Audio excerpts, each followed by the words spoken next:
Hey guys, this is Pilleater. This is a special cam show, three-way. This is actually between me and Adventure Kid for the first time camming. Hey Adventure Kid. Hey man, how you doing? And we have a third caller too who doesn't have a camera, but he's on the chat, and it's Alex Amos. Hi Alex. Hello there, gentlemen. How are you doing tonight? Doing Awesome. great. Awesome. So just bear in mind that there's just two cameras, but Alex is the main guest, as I would scare Venture Kid, the co-host, right now. So, Venture Kid, did you want any introduction about yourself, or if anyone doesn't know what you usually do? Well, I'm Adventure Kid. I'm a red Tory. I love anime, and oh yeah, I think Neo Geo was an underrated video game Oh yeah, system. yeah, definitely. Oh, agreed. Definitely. Yes. And it's actually I actually found out about you, Alex.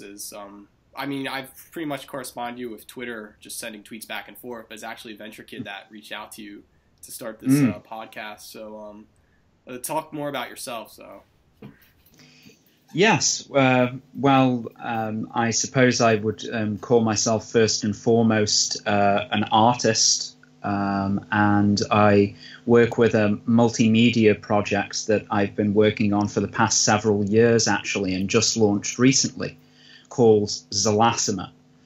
And most of its material really deals with fine art, though I can also do illustration. But we'll probably branch out into graphic design later. I also do a bit of ambient music. And I've come onto YouTube recently as well, where I've been talking about a lot of the subjects that will be concerning my work, topics such as primordialism, symbolism, esoterica, depth psychology, any of the kind of weird and esoteric stuff that you could really say about art and creativity and culture, I suppose. So yeah, that's what I'm really about. That's awesome. I mean, just That's cool. briefly looking over your stuff on YouTube, it's definitely something, different.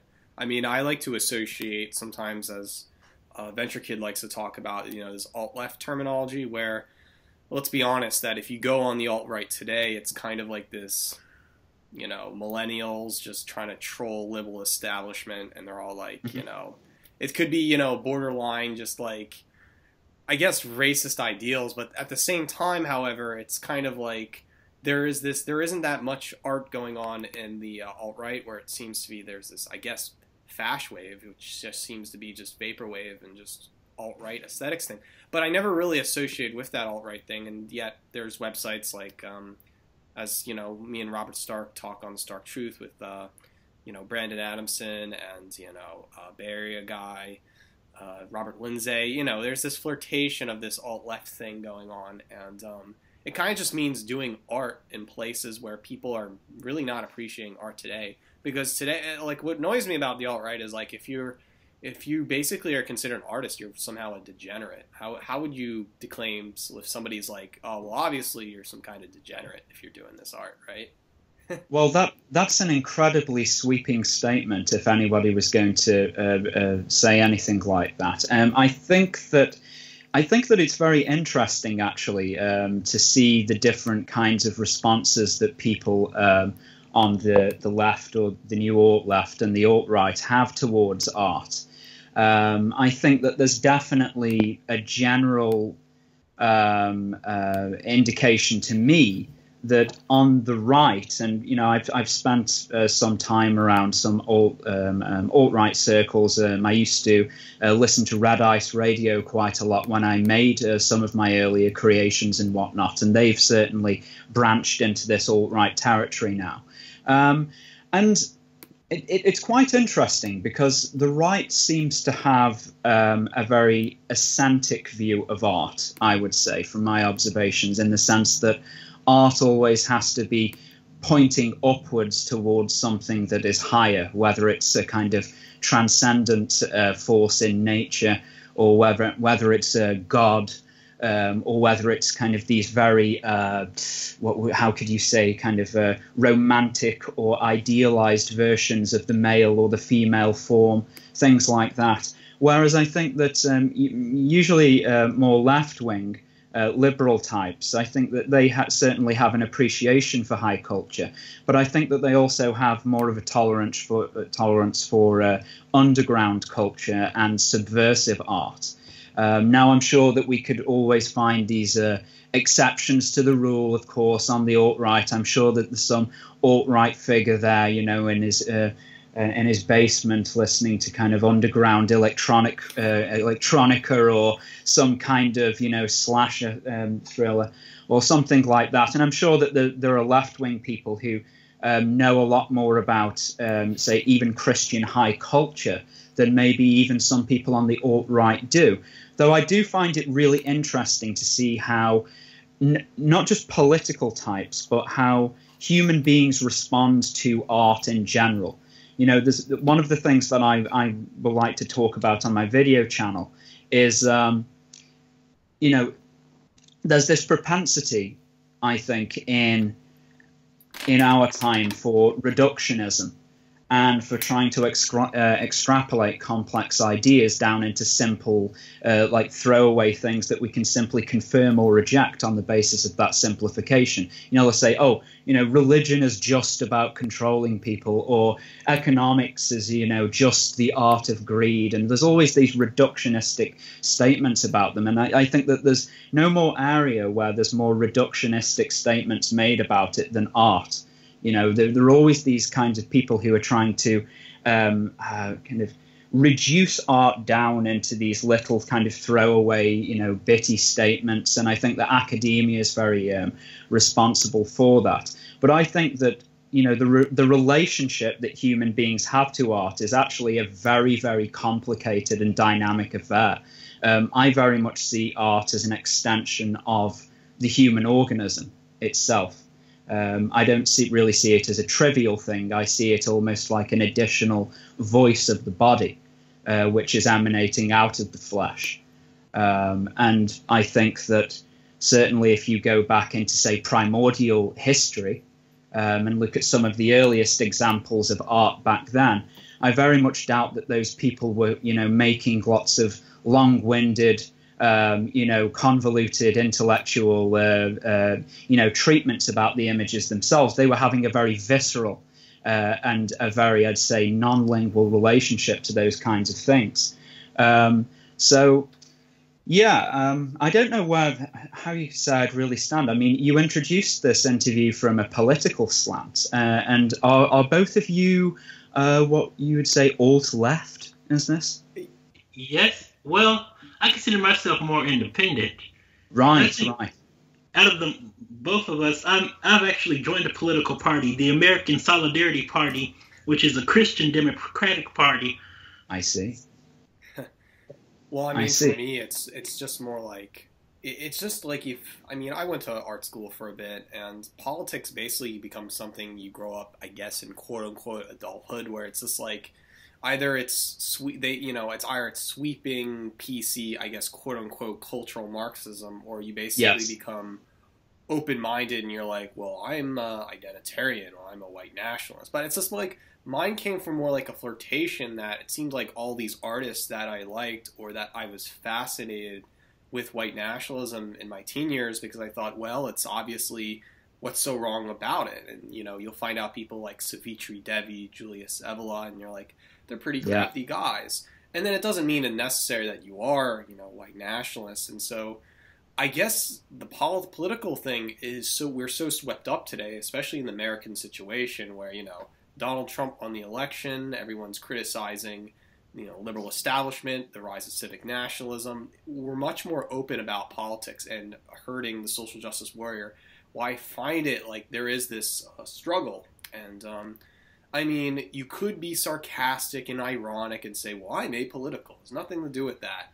But the thing is, I think everything in today's art is just so political. It's hard to really like aesthetic things. And at the same time, there's people that like, I guess, like I just said, vaporwave or some kind of new form of dance or electronic music is because it seems apolitical or it seems like a consumer thing of just escapism. I do like that too, but let me just say this. I think that vaporwave is basically just people trying to escape into the past, in my opinion, because I feel like all these different musical movements and stuff like that, they're basically trying to escape into the past. Vaporwave looks to the late 80s and the early 90s as the golden age of America and all that other stuff. Sure. So, to me, I feel like these... Go on. Oh. Yeah, go on. Finish your statement. It's all right. Oh, I feel like kids today, especially my generation, are trying to look to a past that they never really lived. I wasn't alive during the 80s, though I do kind of have a fondness for it, even though I wasn't alive back then. Sure. But don't you think that people have always used art as or imagery or music as a portal to kind of escape out of this dimension, so to speak, or the dimension of their tensions, their minutiae, the anxieties and the feelings that they have around them, and kind of pour themselves almost autistically into imagery or into sound as a kind of temporary, almost cathartic release from the world. And I know what you're saying about the vaporwave stuff, and how there's this kind of this reinvigoration of nostalgia tripping. I don't know if any of you two are familiar with the works of the historian Oswald Spengler. Yeah, Spengler. Well, I haven't read his books, but I've heard of him. It's just really hard stuff. I tried reading Decline. It was just... maybe the translation I was looking at the last time. There's an abridged version which is a lot easier. The original Decline is a big, hefty 2-volume work, I believe, isn't it? But there is an abridged version that I've got, and there's a lot of other people on YouTube, I think, who have condensed his general thesis down if you maybe didn't want to tackle his work. But he saw civilizations very much as organisms. As extensions as organisms, in a very similar way to the way that I described that art is also an extension of the organism. And just like organisms, civilizations and art movements, they follow their own entropy rates. You know, you can certainly see there are points where they're very energetic and they're coming into life, and then they reach this apex, and then there's a plateau and a kind of declining period. And one of the interesting things that he said of civilizations when they reach this kind of winter period, this last part of the stage, is that there's this great inauguration of the past again and nostalgia, and there's a great air of superficiality as well in the way that certain people respond to prior artistic conditions that have come before them. And also another really interesting trapping of it is that mass hybridization occurs. And I think that I've been thinking about this a lot this week, and I'd be interested in hearing your thoughts on it. Don't you think at the moment that we are not reaching high culture again? I don't think. I think that we have gone past that point in the West. And if you look at the alt-right and you look at the left and all of these different types, they're all advocating for these unique individual positions, like, say, for example, Asian Aryanism.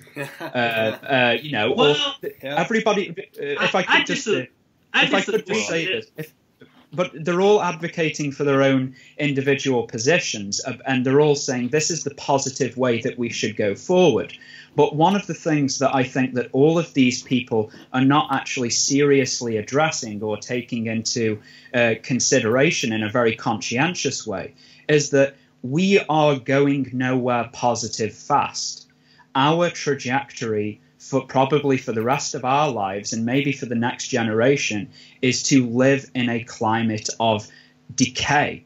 And we are going to be the witnesses of that. And I think that this I think postmodernism was like an acid that was dissolving all of these structures and breaking them down into their creative constitutional parts. But what we're actually seeing now is this gelatinous kind of hybridization of all these different microsystems and all these different points of aesthetic and idea start to gel together and create new hybrids and new forms. And these are actually going to inform, using a biological metaphor again, these are actually going to be the building blocks of actually what goes on into the future. But by no means does that mean that we're actually going to see some kind of, Ubermenschian fucking ascent in our times. No, we are living in a decline, and we have to face that.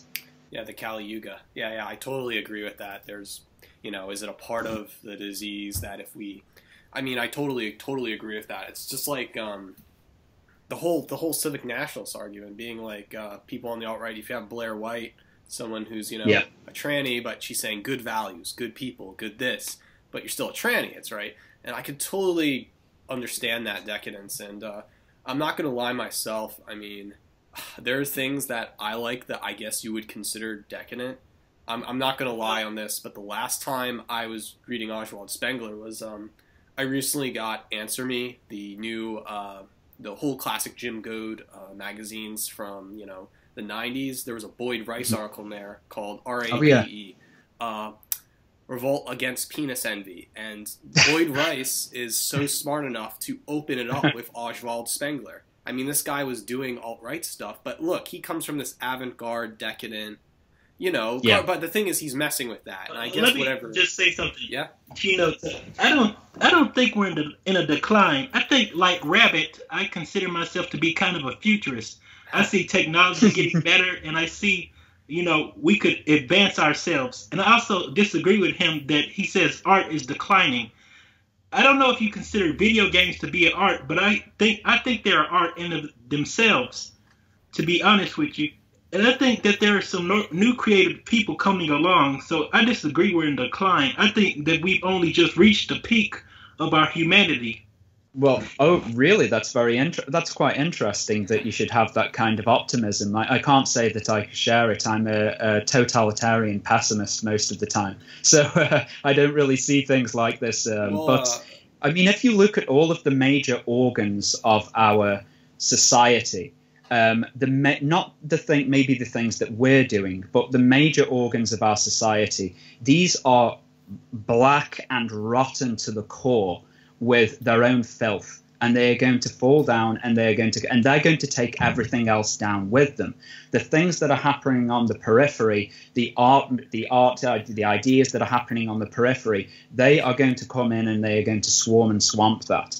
But in our time, I do believe that we are in a decline. I think that that doesn't mean that we're living in Judge Dreadland, and there's lightning bolts coming down from the sky and everything's just morbid and decadent and terrible. It's not like that. That these moments in history where the organs and the pillars that have upheld these societies and civilizations, when these start to fall down, it's a chaotic and it's a destructive period done in slow motion. But it's also an excellent opportunity for creative growth. And if I haven't already said several ridiculously edgy things already, I'll say that,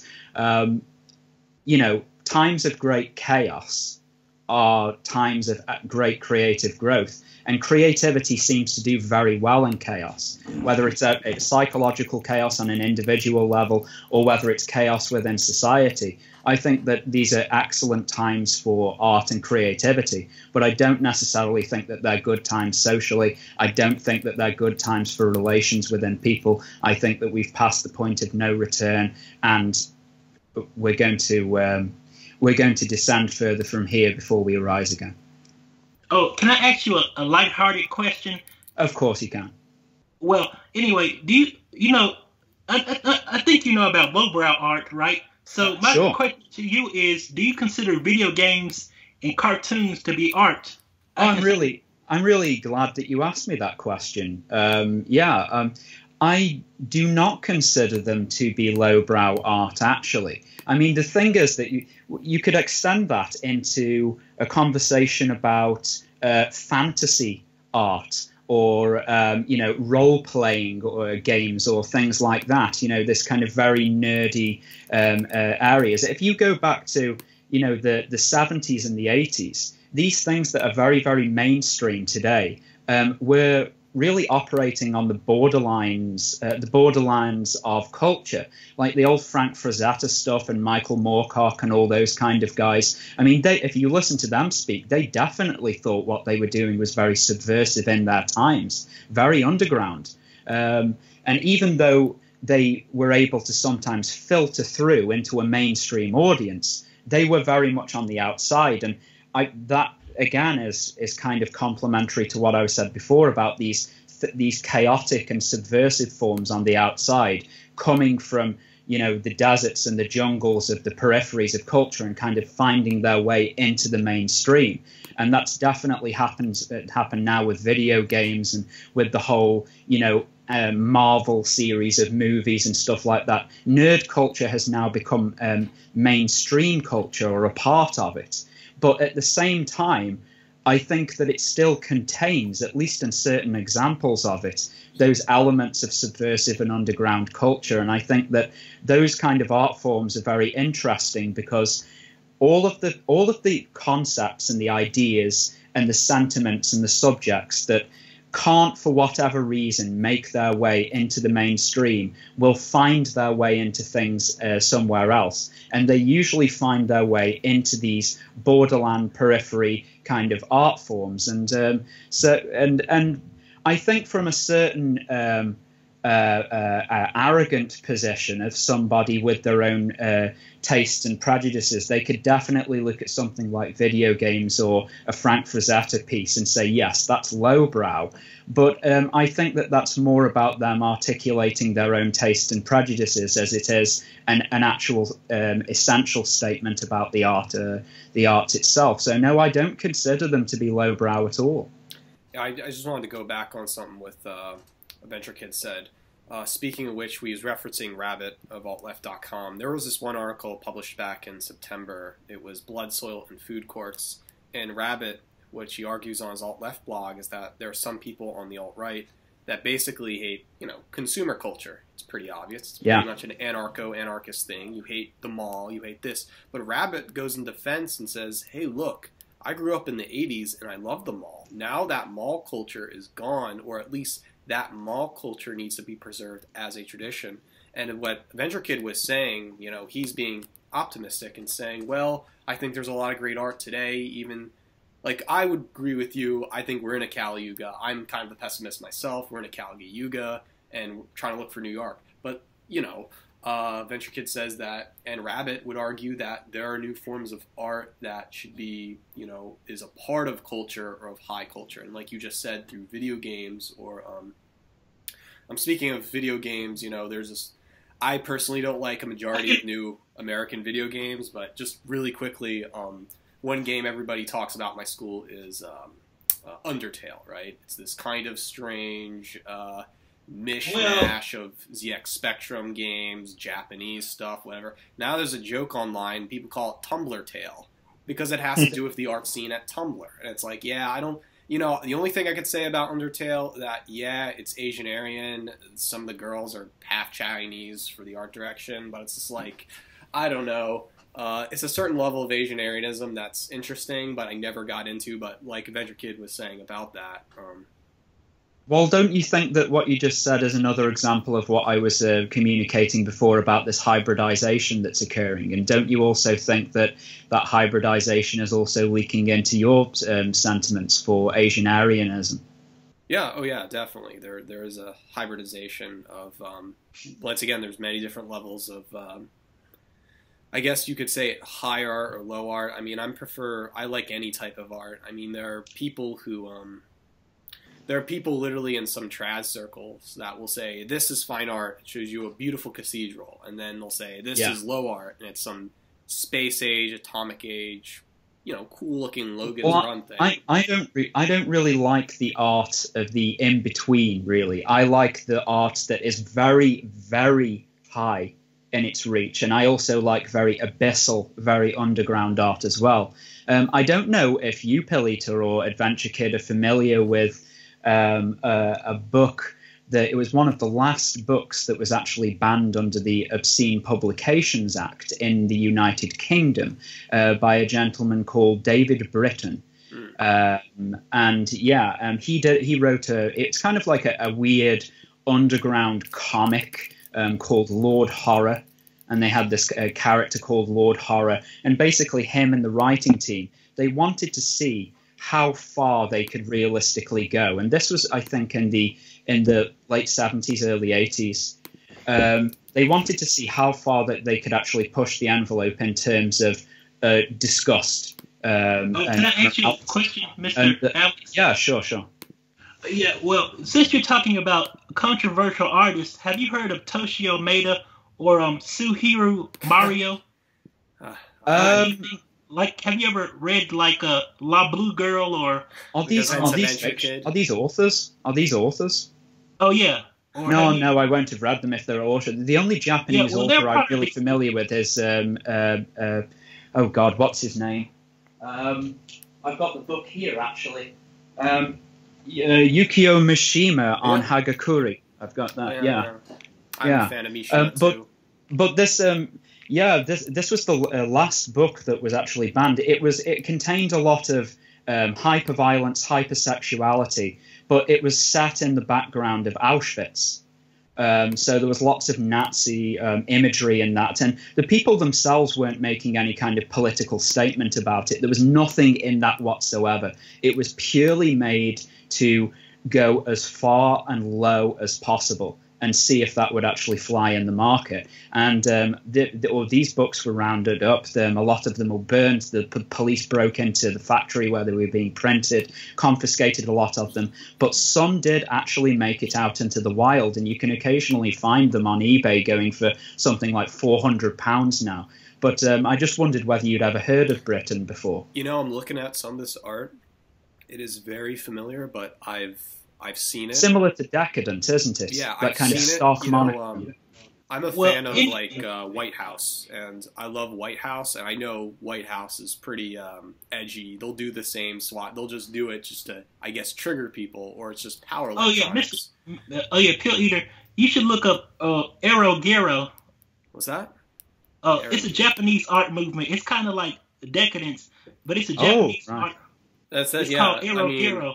Just speaking of Adventure Kid, your namesake comes from. I barely remember that old Adventure Kid manga from like here's the thing. I live in the Philadelphia area, and there's usually Japanese flea markets, and there's a small Japanese hit community, and sometimes they'll sell like old mangas. And just recently, looking at my table right now, there's some really cheap $2 mangas I would get or whatever.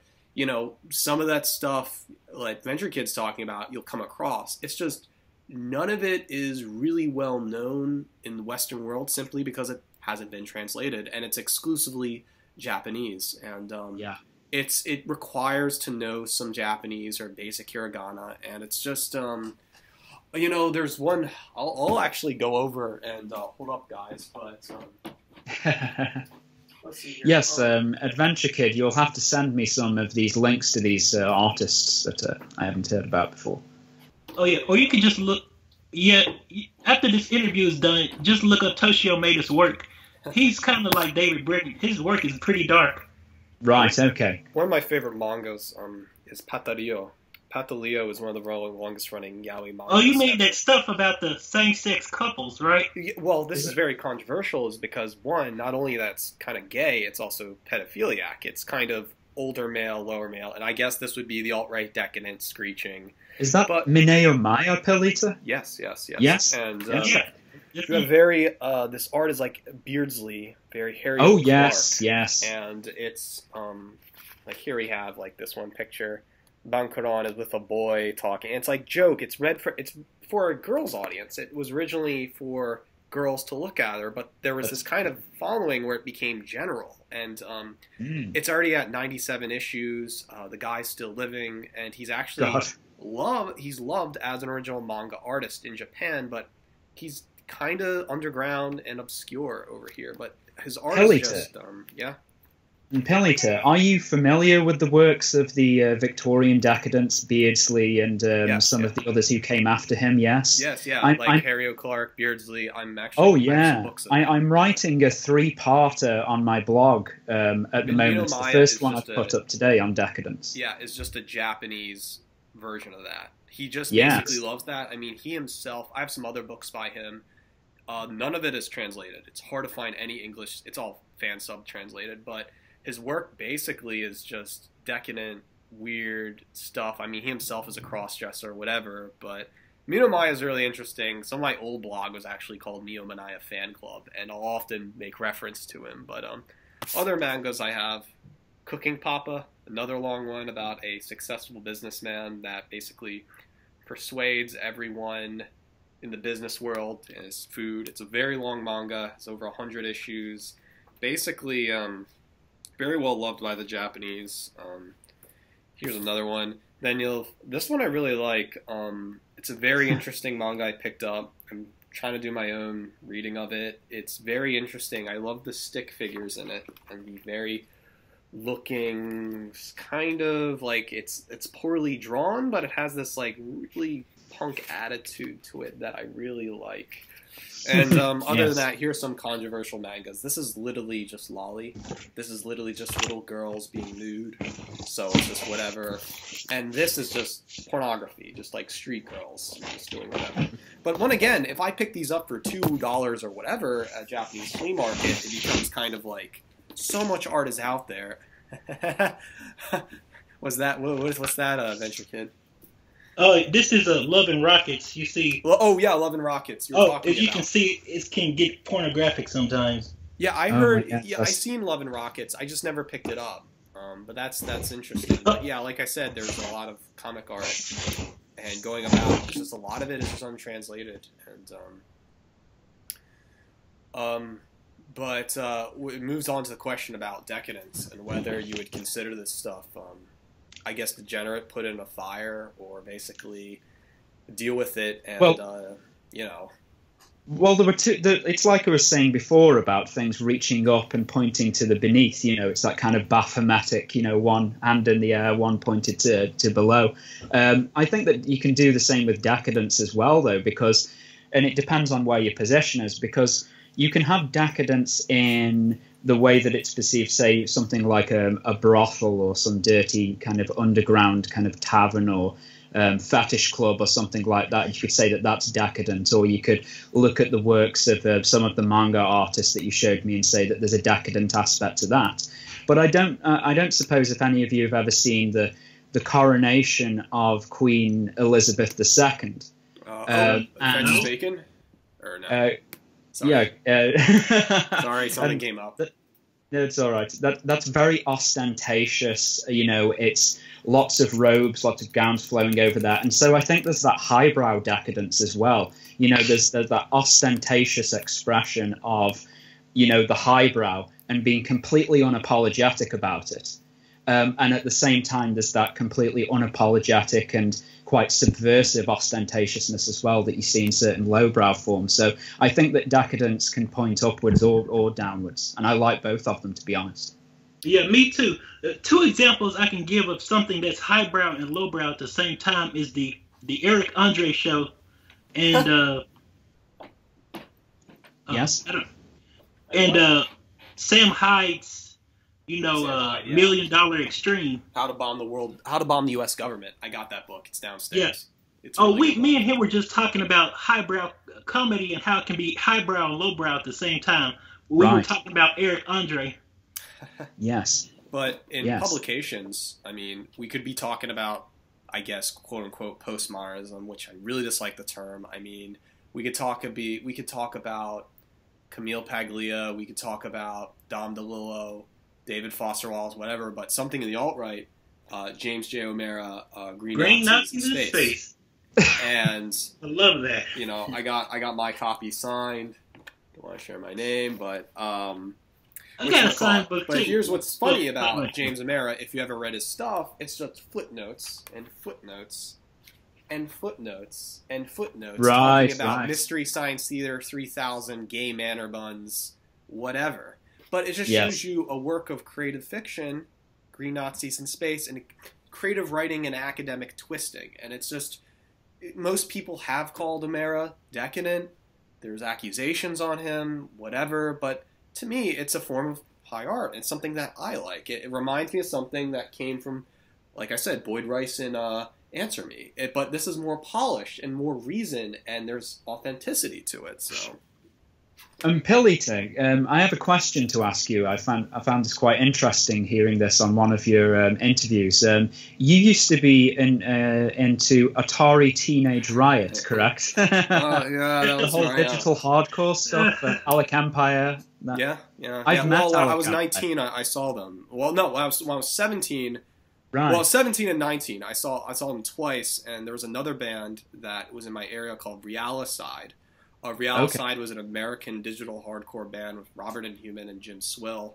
And being at a young teenage age, you think the scenester stuff, right? I was a different person, certainly some years ago, but I always jokingly say digital hardcore because it's just so... One, it's something I did when I was young. I've seen so many digital hardcore acts that are just fringe, and they come in the New York, Philly area. Nobody cares. It's kind of Japanese. Well, didn't they coin the term? It's cyberpunk. Didn't they coin the term? Yeah. It's Alec Empire's. It's basically what if I was to take Asian Aryanism and make a music aesthetic. He did the same thing. It just refers to them, and so as a reoccurring joke, I'm like, sorry to, and like whenever I say the name, it's like, what? It's just like, what? And you've also spoke about some of these noise bands like White House as well. Yeah.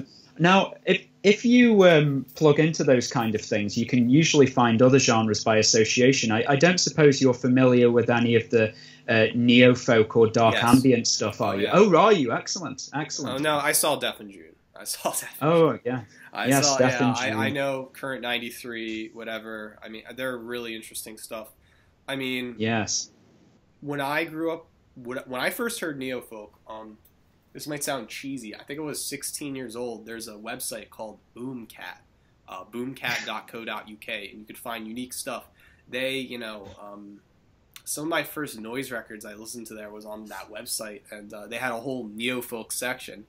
And I remember I was trying to tell my brother at such a young age, what the heck's neo-folk? Well, accordingly from what I heard, it sounds like electronic music mixed with medieval something. I mean, we could be talking about Death in June, where you just have an acoustic guitar and it's just that. But from the neo-folk I understand was like Current 93 and really strange, ambient stuff. And, it's just, it's interesting, the music. I'd have to say that. But I haven't really been listening to it lately. I just have very strange forms of... but yeah, sometimes, occasionally, I will go back on Boomcat, even though for so long, I don't even think, I'm just looking up some of the stuff now on that.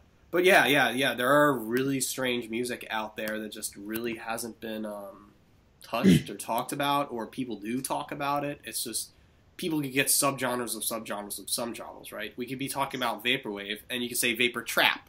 What the heck's that, right? We're in a meme generation. Sounds pretty cool. I know. What were you saying about your kid?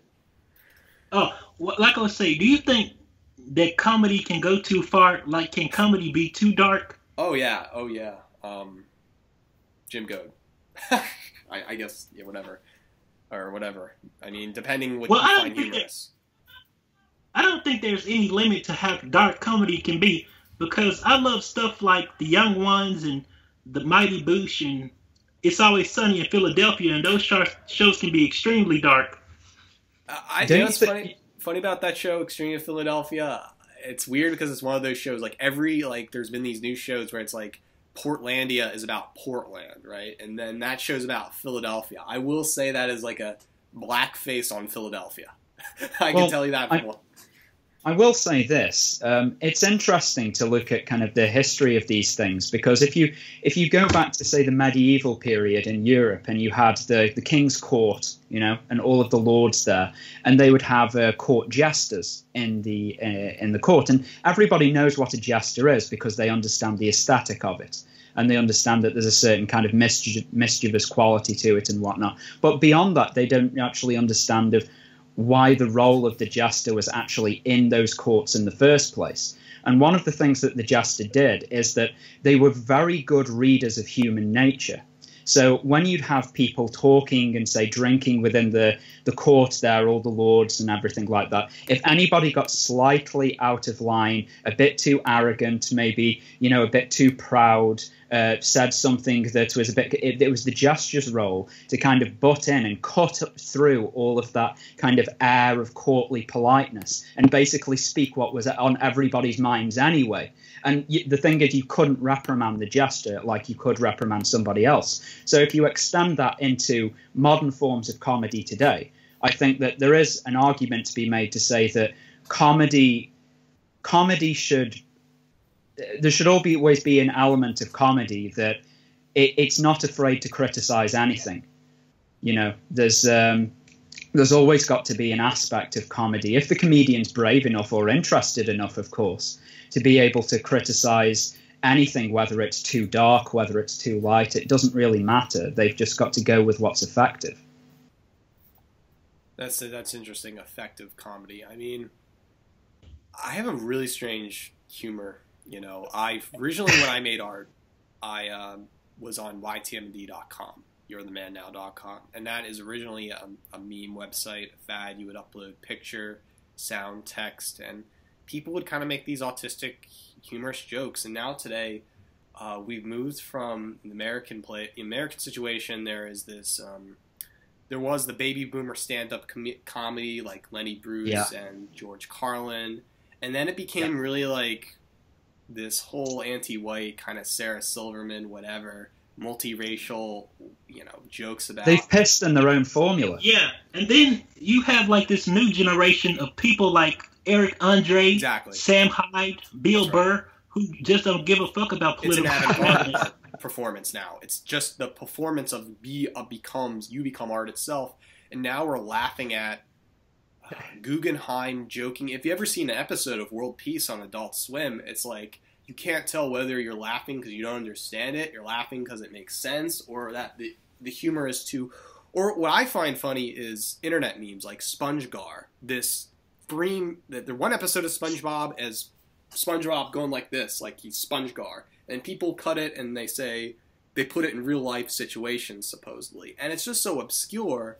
Why would you find that funny? And yet, it's this humor is becoming really twisted. It's strange and funny. Pilleater, do you think that that's because the range of what could be funny is basically we've become quite desensitized to things? Because if you go back further, say, I don't know, go back to where culture was maybe a bit more stifled, a bit more restricted, there was probably a bit more of a pressure put on people in the way that they addressed themselves and interacted with each other. So some kind of slapstick humor that maybe people today wouldn't find funny, back then would have been absolutely hilarious because it was so novel and it was so new.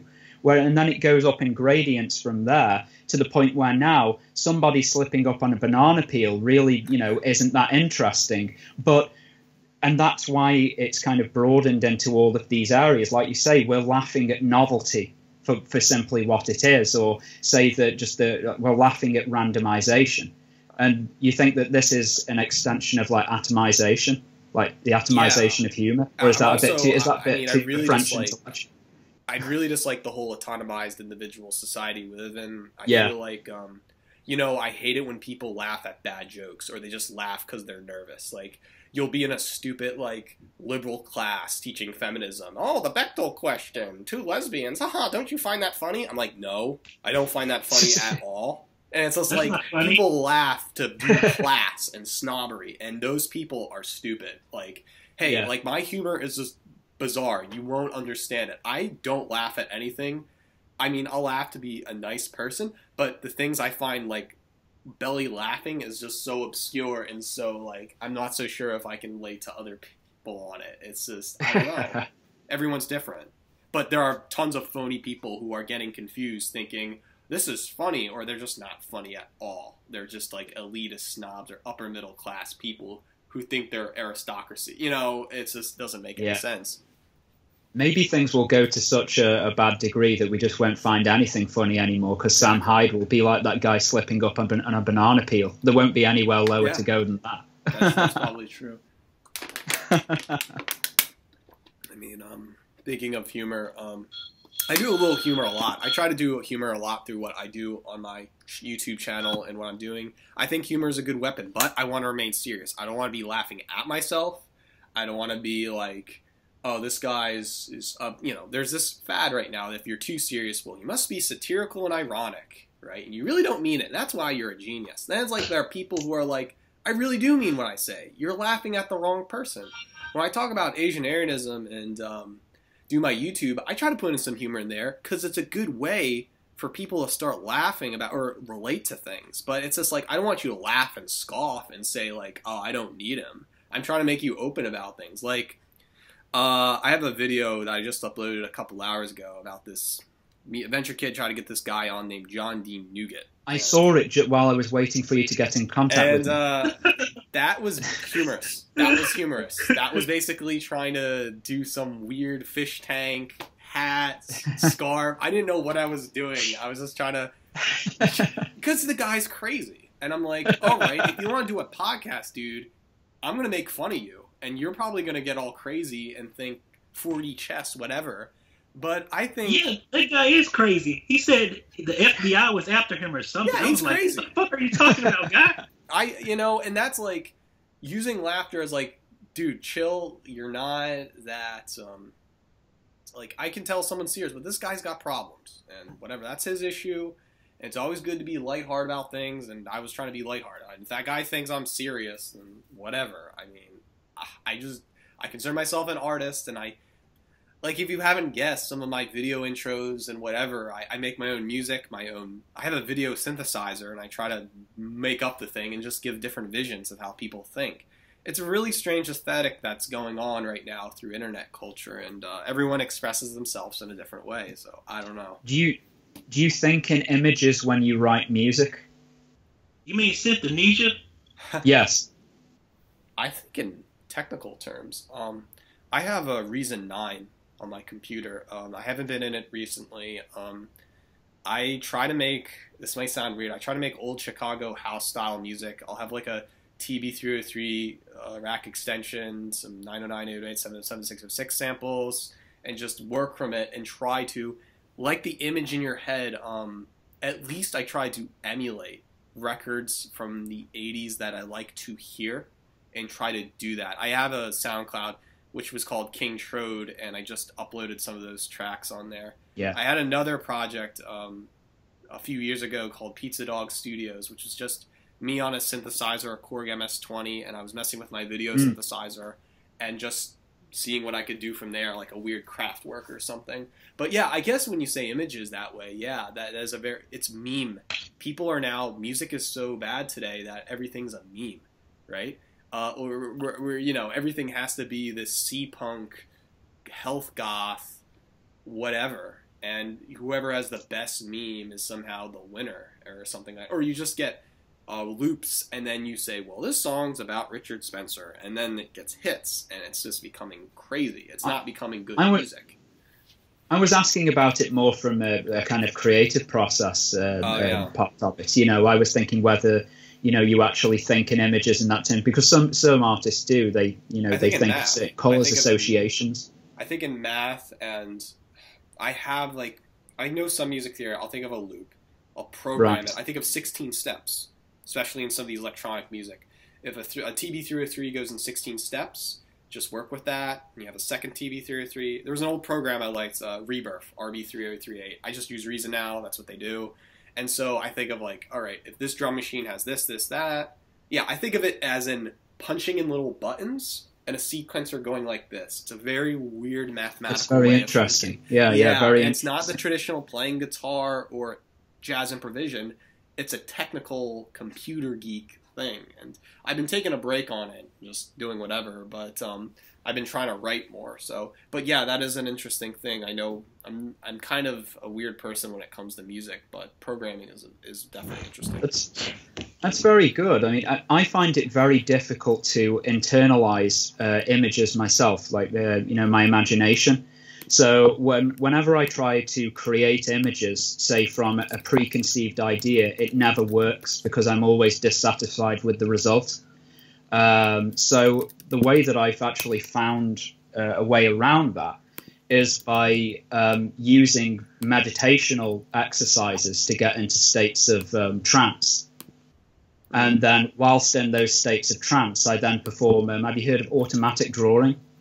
Automatic. I've heard, but not really. Well, yeah, automatic drawing, where you basically express onto a page automatically without really thinking about style or form or context or anything like that. That's interesting. I've never. Really, and then once that layer's actually down on there, and I've come out of that state, then I begin to refine line work down, and then I layer on more of an organic aesthetic on top of it, and that's how I actually create all of my fine artworks. It's almost like thinking of it in the sense of, what informs the shape of your hand. It's your skeleton. But you can't actually see the skeleton underneath it. You just see all of the flesh and sinew and the layers which is actually put on top of it. And it's really the same with a lot of the images that I make, that you see the outer form, but beneath those forms are a lot of chaotic and undulating lines that have been created in automatic drawing beforehand. And that's how I'm able to actually make positive forms, as opposed to, say, creating from a premeditated image, which, as I said, I find very difficult. That's really interesting. I mean, I've actually got a time-lapse video up on my YouTube channel showing you a step-by-step process of how that works, and it's got some of my ambient music in the background as well. I should check that out. I mean, I barely had time. I only saw like your channel introduction, but I will check out some of those videos. But well, there's lots of time, isn't there? I haven't seen all of your videos yet, and I've been enjoying them a lot. They're really good. Totally. I mean, I got all this stuff subscribing, so I'll check them out today. But Pilleater, you messaged me last night and you said you like the Neo Geo. So why do you like this so much? This is off topic. Okay. Hold on. Before the Neo Geo, I just wanted to ask. You're speaking of ambient music.